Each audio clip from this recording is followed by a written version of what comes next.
Class 11 खत्म, class 12 में अभी आप आ गए हो और आपको क्लास 12 में मैथ्स में क्या करना है पहले जरा उसको समझते हैं, फिर चैप्टर शुरू करेंगे। क्लास 12 का जो मैथ्स है आपका 80 मार्क का पेपर होता है आईएससी में, 80 मार्क का पेपर होगा और 80 मार्क के पेपर को बहुत अच्छे से डिवाइड किया गया है इन 13 चैप्टर्स।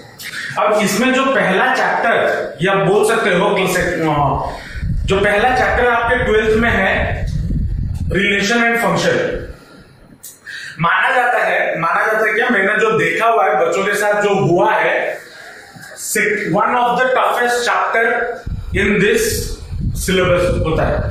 सेकंड टफेस्ट बोल सकते हो, पहला टफेस्ट आता है आपका 3 डायमेंशन जो बच्चों को लगता है 3D ज्योमेट्री।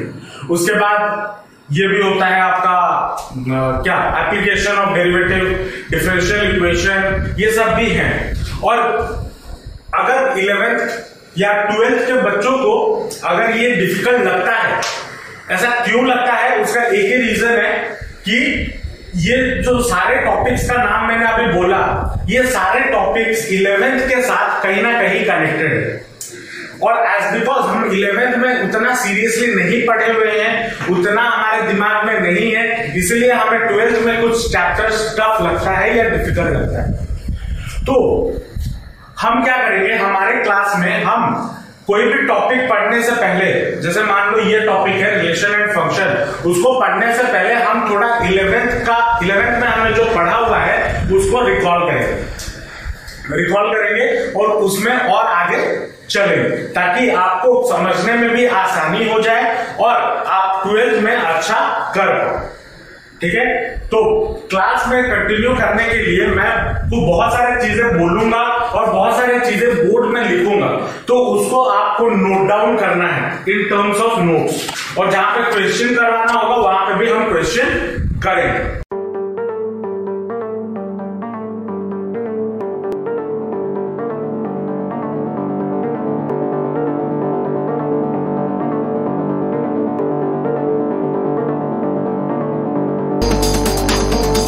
तो अभी स्टार्ट करते हैं chapter number 1 relation and function.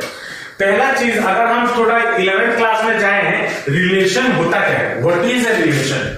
अच्छा, रिलेशन पे जानने से पहले हम समझते हैं कार्टेशियन प्रोडक्ट, ये भी हमने क्लास 11th में किया हुआ। अगर याद आ रहा, कार्टेशियन प्रोडक्ट हमारा क्या होता है, अगर मान लो मेरे पास एक सेट है A जिसमें एलिमेंट्स है 1 2 3 और एक सेट है B जिसमें एलिमेंट्स है मान लो x, y।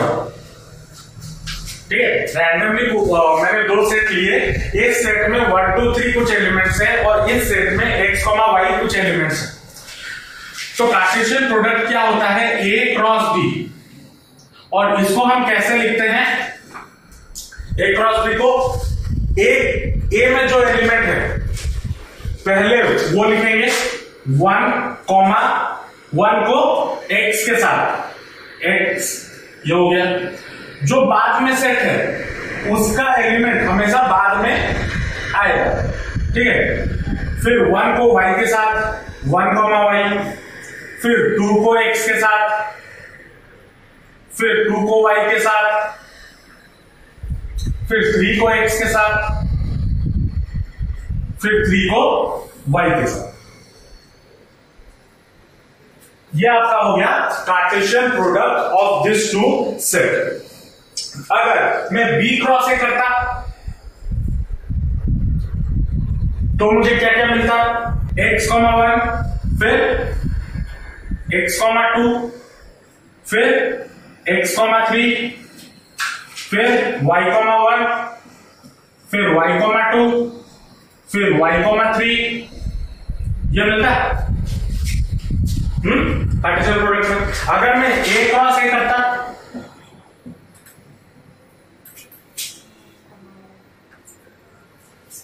वन को 1 के साथ, फिर 1, 2, 1, 3, फिर 2, 1, फिर 2,2, फिर 2,3, फिर 3,1, 3,2, 3,3, ये कार्टेशियन प्रोडक्ट हो गया। अब अगर मैं b को b के साथ करता तो that will be x, x, y, y, x, y, y। इसको हम कार्टेशियन प्रोडक्ट बोलते थे। क्लास 11 में हमने ये पढ़ा हुआ है ना। कार्टेशियन प्रोडक्ट को कार्टेशियन प्रोडक्ट क्या होता है अब समझते हैं। ये समझ में आया कार्टेशियन प्रोडक्ट क्या है। अब आते हैं रिलेशन। रिलेशन क्या है? What is relation? रिलेशन का मतलब क्या हुआ? आपके पास यहां पे दो सेट्स हैं। क्या सेट्स हैं? एक है ए, दूसरा है B. Relation R from set A to set B. Set A to set B is a subset of A cross B। मतलब Cartesian product of A and B। मतलब क्या हो गया कि A रिलेशन क्या कब डिफाइन होगा? R such that R is a relation such that R is the subset of A cross B। ठीक है, इसको हम रिलेशन डिफाइन करते हैं। समझ में आया या नहीं है? रिलेशन क्या होता है ये हमने पढ़ा हुआ है छोटे क्लासेस में। छोटे क्लासेस में मतलब 11th क्लास में, बस हम उसको रिवाइज कर रहे हैं। ठीक है, अब ये तो समझ में आ गया। चलो रिलेशन क्या है? अब मान लो आपके पास एक सेट है A such that 1, 2, 3 और B एक सेट है 5, 6, 7। ठीक है, A एक सेट है 1, 2, 3, B एक सेट है 5, 6, 7 और आपको बोला है कि मुझे एक रिलेशन चाहिए R। मुझे एक रिलेशन चाहिए such that A, B such that A minus B is greater than equal to 2। तो क्या क्या होगा? पहले हम इसको क्या करेंगे? इसका कार्टेशियन प्रोडक्ट निकालेंगे। इसका कार्टेशियन प्रोडक्ट क्या हो जाएगा? अच्छा, कार्टेशियन प्रोडक्ट में जाने से पहले कुछ और इंपॉर्टेंट पॉइंट्स जो यहां पे हमें याद रखने जरूरी है। क्या जरूरी है? इंपॉर्टेंट है। मान लो A एक सेट है। A is a set with M elements. कितने एलिमेंट्स हैं? M elements. और B is a set with N elements. ठीक है, A अगर मैं A में एक सेट है M सर्टेन एलिमेंट्स है, M नंबर ऑफ एलिमेंट्स है, और B एक सेट है जिसमें N नंबर ऑफ एलिमेंट्स है। तो total number of order pair, अच्छा total number of ordered pairs कितने हो जाएंगे? ऑर्डर्ड पेयर किसे कहते हैं? यहां पे ये जो हमने लिखा है 1, x या फिर 1, y, इन सबको क्या बोलते हैं? ऑर्डर्ड पेयर बोलते हैं।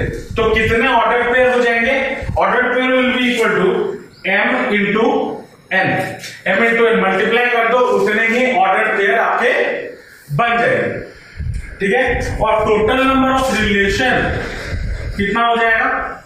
Total number of relations will be equal to 2 to the power m into n। 2 to the power m into n, ये हो जाएगा आपका टोटल नंबर ऑफ रिलेशंस। ठीक है, तो कितने रिलेशन या कितने सबसेट इसका बन सकता है? टोटल कितने सबसेट इसका बन सकता है? तो वो हम कैसे निकाल सकते हैं? 2 to the power m। जैसे फॉर एग्जांपल अगर मैं बोलूं यहां पे कितने एलिमेंट्स हैं? 3, मतलब m हो गया 3 और यहां पे कितने एलिमेंट्स हैं 2, तो ये कितना हो जाएगा 3 into 2 6, तो टोटल नंबर ऑफ रिलेशन आपका कितना बन जाएगा 2 to the power 6। 2 to the power 6 मतलब कितना हो जाएगा 2 दूने 4 दूने 8 दूने 16 32 64। टोटल आपका इसके बीच में जो रिलेशन बन पाएगा या जो टोटल नंबर ऑफ सबसेट्स बन पाएंगे इसके ऑर्डर पेयर में से कितने बन पाएंगे 64 रिलेशंस बन पाएंगे। रिलेशन क्या होता है दो सेट के बीच में होने वाला क्या रिलेशन, कैसे दोनों सेट लिंक्ड है। रिलेशन का मतलब क्या है तुम्हारा और मेरे के बीच में क्या रिलेशन स्टूडेंट टीचर का है ना।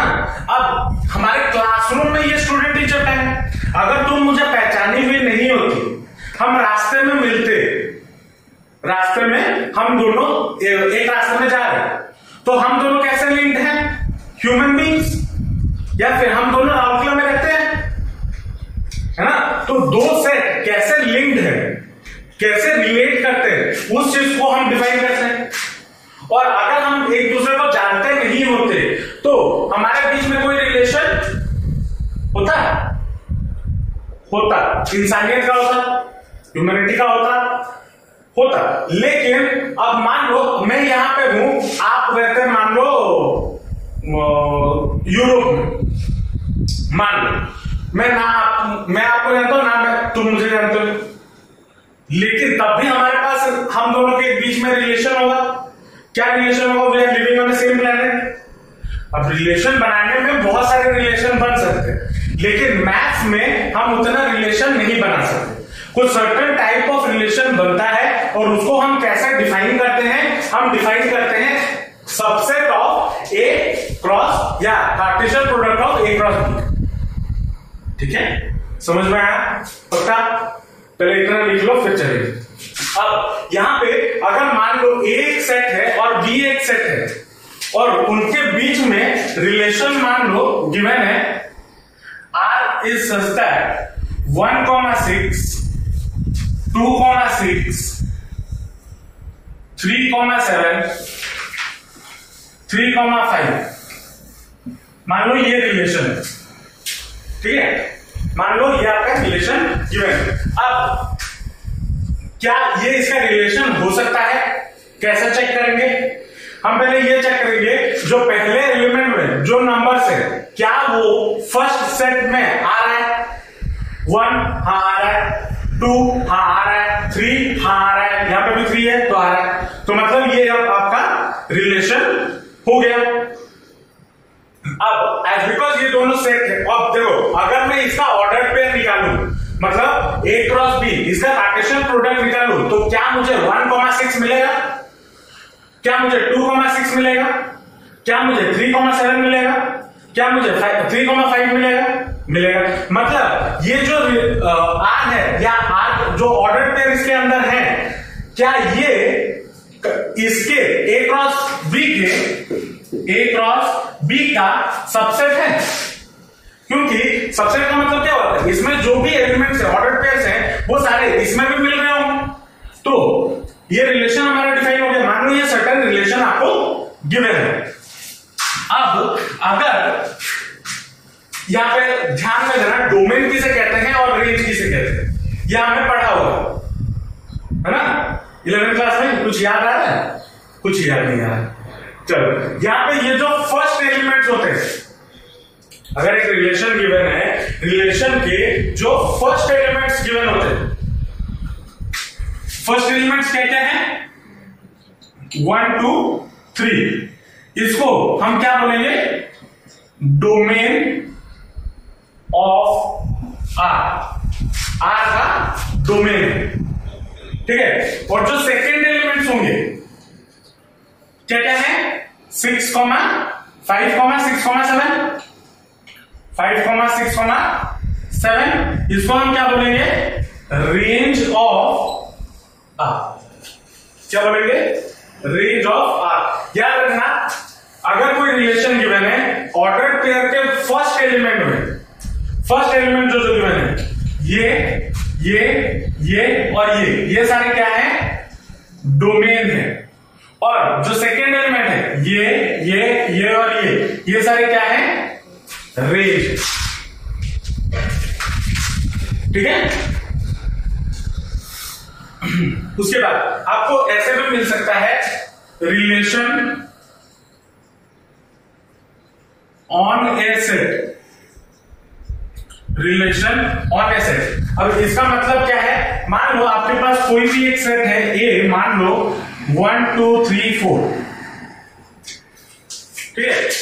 रिलेशन ऑन ए सेट, इसका मतलब क्या होता है, ए क्रॉस ए अपने आप के साथ वो क्या रिलेशन बना रहा है, ठीक है, उसको हम क्या बोलते हैं, रिलेशन ऑन ए सेट। ठीक है। रिलेशन ऑन ए सेट क्या हो जाएगा, relation from A, relation from A to itself, उसको हम बोलेंगे रिलेशन ऑन ए सेट। उसके बाद नेक्स्ट जो चीज आता है वो है inverse of a relation. Inverse of a relation, inverse of a relation क्या होता है, इसको हम रिप्रेजेंट करते हैं r टू द पावर -1 से, r टू द पावर -1 से। इनवर्स ऑफ ए रिलेशन क्या होता है, देखो यहां पे ये एक सर्टेन रिलेशन डिफाइंड है, ये दोनों सेट हैं, ये एक सर्टेन रिलेशन R है, इसका अगर मैं इनवर्स निकालूं क्या हो जाएगा, जो ऑर्डर पेयर्स है ना वो सारे उल्टा हो जाएंगे। ऑर्डर पेयर क्या हो जाएंगे, उल्टा हो जाएंगे। मतलब R inverse will be equal to कितना, 6,1 6,2 7,3 5,3। ठीक है। अब क्या हो रहा है इसमें, इसको अगर हम ध्यान में रखें, इनवर्स ऑफ ए रिलेशन का मतलब क्या होता है, इसका जो डोमेन है, डोमेन ऑफ R, इसका जो डोमेन है, डोमेन ऑफ R, इसके लिए वो क्या बन गया, range of domain of R become range of R inverse, और इसका जो रेंज था वो क्या बन गया, डोमेन ऑफ R इनवर्स। समझ में आया इनवर्स क्या है, पक्का। ये सब चीजें जो अभी तक मैंने आपको बताया, ये सब चीजें आपने क्लास 11th में पढ़ी हुई, ठीक है। ये हमने क्लास 11th का थोड़ा रिवीजन किया।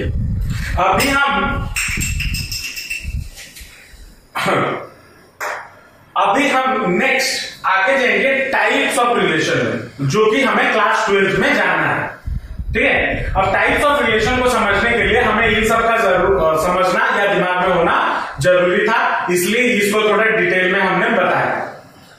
ये सब लिख चुके, चलो types of relation. Types of relation में पहला जो टाइप हम देखेंगे वो है वॉइड रिलेशन। वॉइड रिलेशन, अब इसको जरा समझना। मान लो एक सेट है 1, 2, 3, तो वॉइड रिलेशन क्या होगा, तो वॉइड रिलेशन हम कब बोल सकते हैं, जब A cross B, sorry A cross A, मतलब इसका इसके साथ रिलेशन A क्रॉस A का जो सबसेट होगा, रिलेशन बेसिकली क्या होता है, इसका सबसेट ना, मतलब सॉरी इसका सबसेट, रिलेशन बेसिकली क्या होता है, relation is the subset of A cross B। अगर रिलेशन हमारा सबसेट है A क्रॉस A का, और जो R है वो क्या है, नल है, मतलब फाई है, उसके बीच में कोई ऑर्डर्ड पेयर नहीं आ रहा, तो हम उसको क्या बोलेंगे, उस टाइप ऑफ रिलेशन को क्या बोलेंगे, वॉइड रिलेशन। समझ में आया, थोड़ा एग्जांपल से समझे। मान लो A आपका सेट है 1, 2, 3, ठीक है, और मैंने यहाँ पे आपको रिलेशन दिया R such that a comma b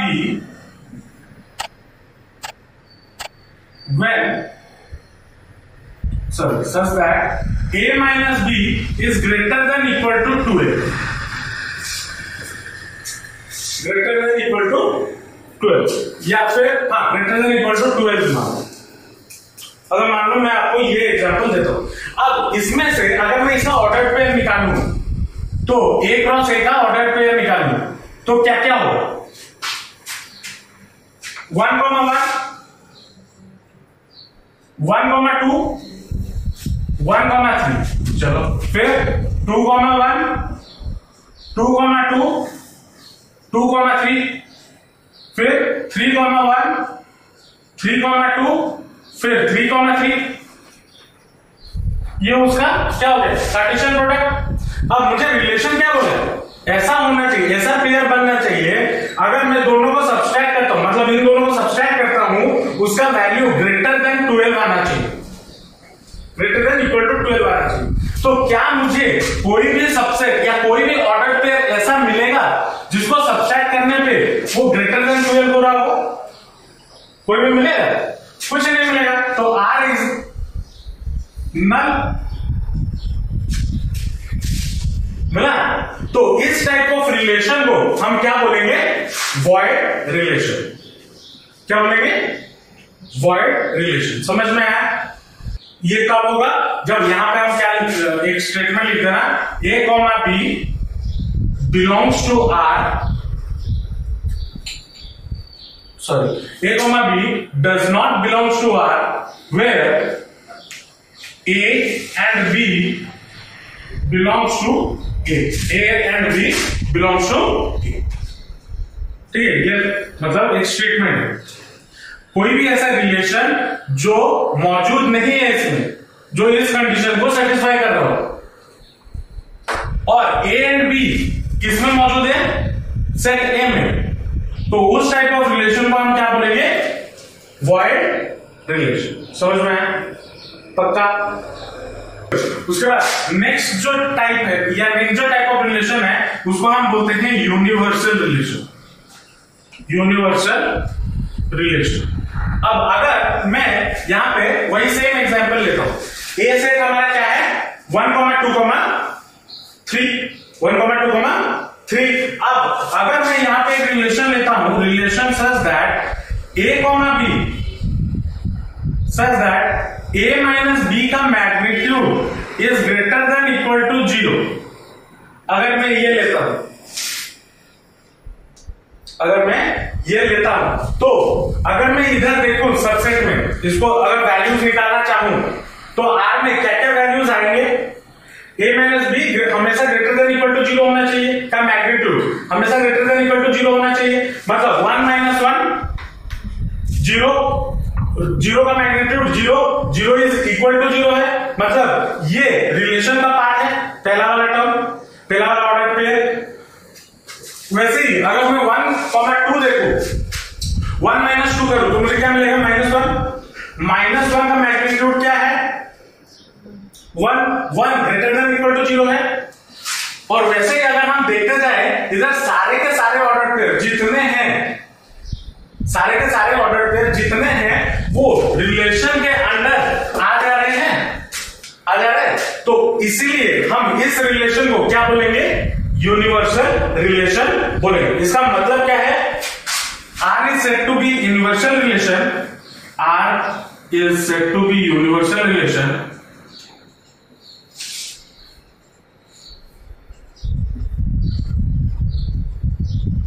if every element, so each element of A is related to every element of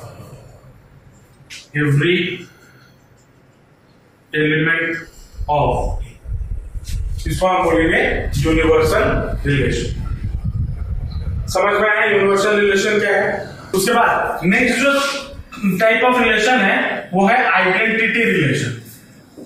identity relation अब आइडेंटिटी रिलेशन क्या होता है, मान लो वही सेम आपको गिवन है, कोई एग्जांपल वही सेम ले रहे हैं 1, 2, 3 और इसका जो रिलेशन है मान लो उसमें जो ऑर्डर पेयर आ रहे हैं वो क्या है 1, 1, 2, 2 और 3, 3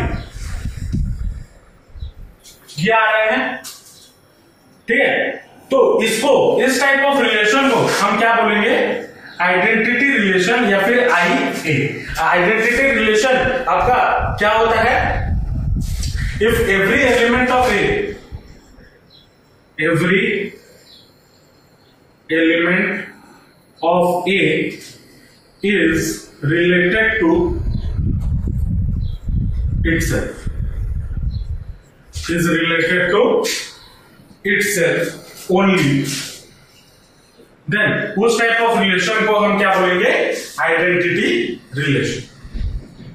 समझ में आया, वर्ड रिलेशन क्या है, यूनिवर्सल रिलेशन क्या है और आइडेंटिटी रिलेशन क्या है, पक्का। चलो ये तो हो गया आपका टाइप्स ऑफ रिलेशन में 3 टाइप हमने देखा। अब ये तो कुछ छोटे मोटे टाइप्स ऑफ रिलेशन थे, जो इंपॉर्टेंट है जिसके रिलेटेड हमें क्वेश्चंस मिलता है उसको जरा देखते हैं। जो पहला टाइप है वो है रिफ्लेक्सिव रिलेशन। चलो रिफ्लेक्सिव रिलेशन क्या है इसको जरा समझते हैं। एक रिलेशन को हम रिफ्लेक्सिव तभी बोल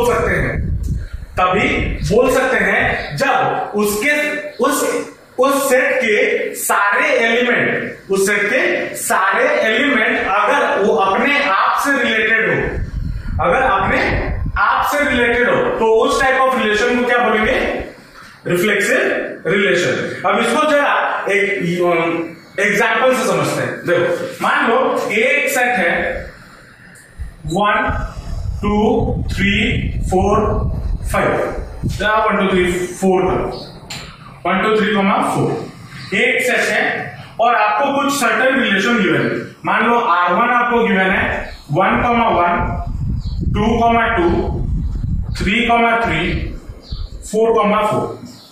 R2 और एक आपको रिलेशन गिवन है 1, 1, 2, 2, 3, 3, 4, 4, 1, 4, 1 और मान लो R3 आपको एक रिलेशन गिवन है 1, 1, 2, 2, 4, 4, 2, 3, 1, 3। ये आपको सर्टेन रिलेशन गिवन है, ठीक है। ये एक सेट है और इस सेट का यहां पे कुछ सर्टेन रिलेशन आपको गिवन है R1, R2 एंड R3, ठीक है। अब मुझे बताना है कि इसमें से ये जो तीनों रिलेशन गिवन है इसमें से कौन सा रिलेशन रिफ्लेक्सिव का डेफिनेशन हमें क्या पढ़ा, इसको जरा ध्यान से समझना। रिफ्लेक्सिव का डेफिनेशन हमने क्या पढ़ा, every element of A is related to itself. मतलब क्या होना चाहिए, 1, 1 होना चाहिए, 2, 2 होना चाहिए, 3, 3 होना चाहिए, 4, 4 होना चाहिए। एक एलिमेंट अपने आप से रिलेट होना चाहिए। तो यहां पे अगर मैं देखूं 1, 1 मौजूद है, 2, 2 भी मौजूद है, 3, 3 भी मौजूद है, 4, 4 भी मौजूद है। तो इस सेट को इस रिलेशन को मैं क्या बोलूंगा, यह एक रिफ्लेक्सिव रिलेशन है। चलो सेकेंड वाले रिलेशन पे आते हैं। क्या क्या गिवन है, 1, 1, 2, 2, 3, 3, 4, 4, 1, 4, 4, 1 ये गिवन है। तो क्या ये रिफ्लेक्सिव है? रिफ्लेक्सिव क्या बोला है कि हर एक एलिमेंट अपने आप से रिलेटेड होना चाहिए। मतलब 1, 1 मौजूद है, 2, 2 मौजूद है, 3, 3 मौजूद है, 4, 4 मौजूद है, आया ना है। तो अब इसके अलावा चाहे और कुछ भी मौजूद हो, लेकिन अगर सारे एलिमेंट के मिरर इमेज के साथ ये ऑर्डर पेयर में मौजूद है, देन हम उसको रिफ्लेक्सिव बोलेंगे। क्या बोलेंगे? रिफ्लेक्सिव बोलेंगे। चाहे अब इधर और लाखों करोड़ों कुछ भी ऑर्डर पेयर हो, मुझे उससे फर्क नहीं पड़ता। मुझे ये देखना है बस कि 1, 1 मौजूद है, 2, 2 मौजूद है, 3, 3 मौजूद है और 4, 4 मौजूद है। अब थर्ड वाला रिलेशन देखते हैं। थर्ड वाले रिलेशन में 1 1 मौजूद है, 2 2 मौजूद है, 3 3 मौजूद नहीं है, लेकिन 4 4 मौजूद है, 2 3 मौजूद है, 1 3 मौजूद है। तो क्या ये रिलेशन रिफ्लेक्सिव होगा? नहीं होगा। Not a reflexive, not reflexive. Reflexive होने के लिए दिमाग में हमेशा ये रखना, रिफ्लेक्सिव होने के लिए क्या होना जरूरी है कि जो सेट गिवन है आपको, सेट का हर एलिमेंट का अपने से खुद से एक रिलेशन अगर बन रहा हो, अगर एक ऑर्डर पे बन रहा हो, देन उस और सबका होना चाहिए। ऐसा नहीं कि किसी दो का है और दो का नहीं है, सब एलिमेंट का होना चाहिए, तब जाके हम उस टाइप ऑफ रिलेशन को क्या बोल सकते हैं? रिफ्लेक्सिव रिलेशन बोल सकते हैं। समझ में आया रिफ्लेक्सिव रिलेशन क्या है? पक्का लिख लो। चलो, उसके बाद नेक्स्ट जो टाइप ऑफ रिलेशन है वो है आपका सिमेट्रिक रिलेशन। अब ये सिमेट्रिक रिलेशन क्या है? देखो, सिमेट्रिक रिलेशन का मतलब ये है कि अगर आपके पास एक सेट है कोई भी रैंडम सा और उसमें एक रिलेशन है आर, अगर उस रिलेशन में ए बी मौजूद होता है, मतलब कोई भी ऑर्डर पे मान लो ए बी अगर मौजूद है और उसका उल्टा वाला भी अगर मौजूद है बी ए, देन हम उस रिलेशन को क्या बोलेंगे? सिमेट्रिक रिलेशन बोलेंगे। ठीक है, चलो अब इसका थोड़ा एग्जांपल देखते हैं। मान लो ए एक सेट है 1 2 3,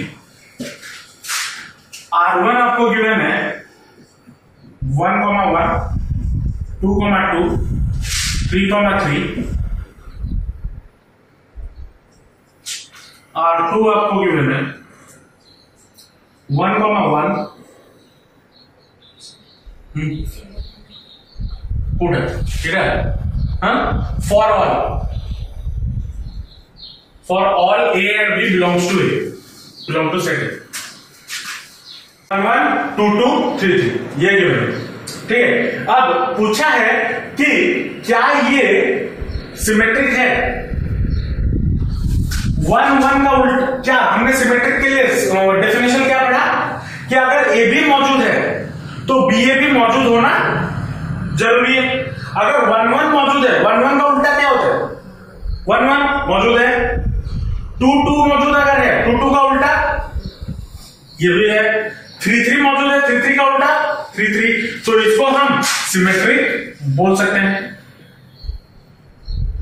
अब क्या ये रिलेशन रिफ्लेक्सिव है? रिफ्लेक्सिव अभी कुछ टाइम पहले पढ़ा, क्या होता है? अपने आप से रिलेशन होना चाहिए, हर एलिमेंट का अपने आप से रिलेशन होना चाहिए। तो ये रिलेशन आपका रिफ्लेक्सिव भी है, रिफ्लेक्सिव भी है। अब आते हैं सेकेंड वाले रिलेशन। सेकेंड वाले रिलेशन में 1 1 मौजूद है, 1 1 का उल्टा 3 3 का उल्टा, 1 3 का उल्टा, 3 1 का उल्टा 1 3। तो क्या ये वाला जो रिलेशन है ये सिमेट्रिक है? हाँ, ये सिमेट्रिक है। लेकिन अगर पूछे क्या ये रिफ्लेक्सिव है? Not reflexive, not reflexive. अब अगर नेक्स्ट वाले रिलेशन पे आते हैं, यहां पे क्या क्या गिवन है? 1 1। अब देखो यहां पे तुम बोलोगे सर यहां पे तो 2 2 मौजूद नहीं है, तो सिमेट्रिक कैसे हुआ? उससे कोई फर्क नहीं पड़ता, उससे कोई फर्क नहीं पड़ता। हमें क्या देखना है? जो रिलेशन गिवन हो उसके अंदर अगर ए बी गिवन है तो उसका उल्टा भी उसके अंदर मौजूद होना जरूरी, तभी वो सिमेट्रिक हो जाए। अगर किसी एक ऑर्डर पेयर का उल्टा या ऑपोजिट नहीं मिला, देन वो रिलेशन, वो सिमेट्रिक रिलेशन नहीं हो। अगर यहां पे देखें तो 1 1 का उल्टा, 2 2 का उल्टा, 1 3 का उल्टा, 3 1 का उल्टा, 2 3 का उल्टा, 3 2 मौजूद है इसमें? नहीं है, तो ये सिमेट्रिक नहीं है, नॉट सिमेट्रिक। क्या ये रिफ्लेक्सिव होगा? रिफ्लेक्सिव भी नहीं, नॉट। समझ में आया सिमेट्रिक रिलेशन क्या है? ये सब डेफिनेशन, ये सब चीजें दिमाग में रखना है, क्योंकि यही क्वेश्चन में पूछा जाता है। हम करेंगे क्वेश्चन इसके ऊपर, लेकिन पहले चीजों को समझना है कि क्या है। ठीक है, तो समझ में आया पक्का? अब आते हैं, समझते हैं ट्रांजिस्टिव रिलेशन क्या है। ट्रांजिस्टिव रिलेशन हम कब बोल सकते हैं? अगर एक सेट है आर सच दैट, इसको जरा समझना, इसमें बच्चे कंफ्यूज होते हैं। ठीक है, ये सेट है R on set A is said to be transitive if A comma B मौजूद हो रिलेशन में, बी कॉमा सी भी मौजूद हो रिलेशन में, और अगर ए कॉमा सी भी रिलेशन में मौजूद हो, तब हम बोल सकते हैं वो रिलेशन क्या है? ट्रांजिस्टिव। अब इसको जरा समझना। मान लो आर ए बी मौजूद है, ठीक है, आर बी सी मौजूद है, और एंड आर ए सी अगर मौजूद है।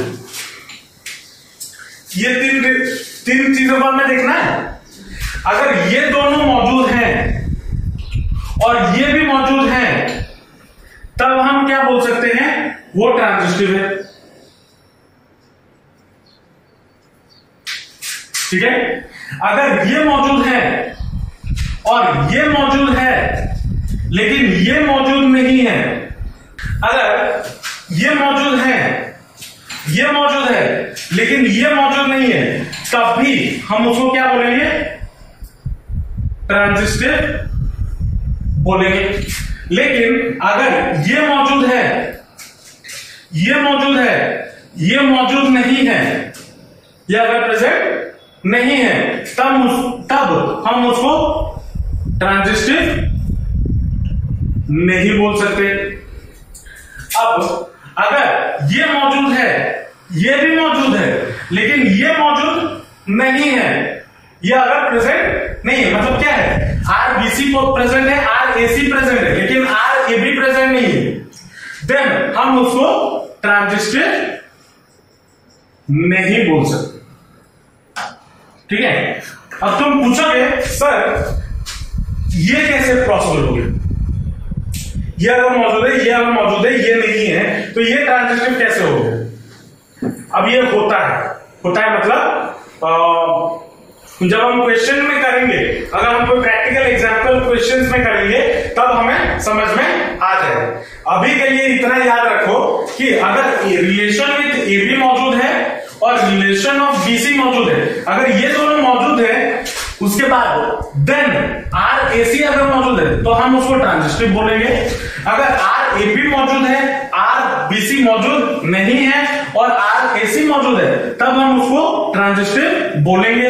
और अगर आर ए बी और आर बी सी मौजूद है, दोनों ये दोनों मौजूद हैं और ये मौजूद नहीं है, तब हम उसको ट्रांजिस्टिव नहीं बोल सकते।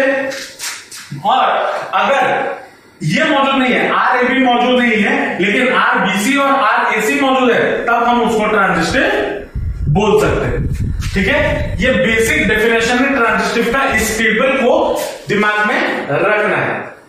अब अगर जो थर्ड या फोर्थ टाइप है, वो है अगर एनी रिलेशन, अगर कोई भी रिलेशन आपका इज रिफ्लेक्सिव भी हो, सिमेट्रिक भी हो एंड ट्रांजिस्टिव भी हो,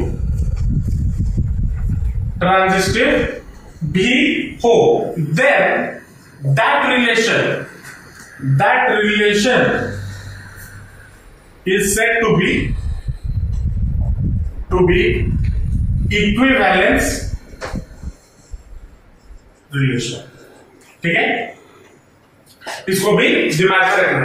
अगर कोई एक रिलेशन रिफ्लेक्सिव भी हो रहा हो, सिमेट्रिक भी हो रहा हो और ट्रांजिस्टिव भी हो रहा हो, तीनों अगर हो रहा हो, देन उस रिलेशन को हम क्या बोलेंगे? Equivalence relation. ठीक है, समझ में आया? सिमेट्रिक क्या है, रिफ्लेक्सिव रिलेशन क्या है, सिमेट्रिक रिलेशन क्या है और ट्रांजिस्टिव रिलेशन क्या है। इक्विवेलेंस रिलेशन हम किसको बोलेंगे? समझ में आया? पक्की बात। इन चीजों को आप दिमाग में नेक्स्ट क्लास रख के आना। नेक्स्ट क्लास हम इसी के बेसिस पे, ठीक है, equivalence relation, symmetric relation, transitive relation और रिफ्लेक्सिव रिलेशन, इनके बेसिस पे क्वेश्चन सॉल्व करेंगे। क्या क्वेश्चन हमें एग्जाम्स में मिल सकते हैं, ठीक है, उस लेवल पे क्वेश्चन सॉल्व किया जाए। ठीक है, आज का क्लास समझ में आया? पहला क्लास था, थोड़ा ज्यादा तो नहीं हो, नहीं ना? चलो, इतना समझ में आया? बेसिक टाइप्स ऑफ रिलेशन, क्या रिलेशन होता है और कार्टेशियन प्रोडक्ट क्या है, ये सब समझ में आया?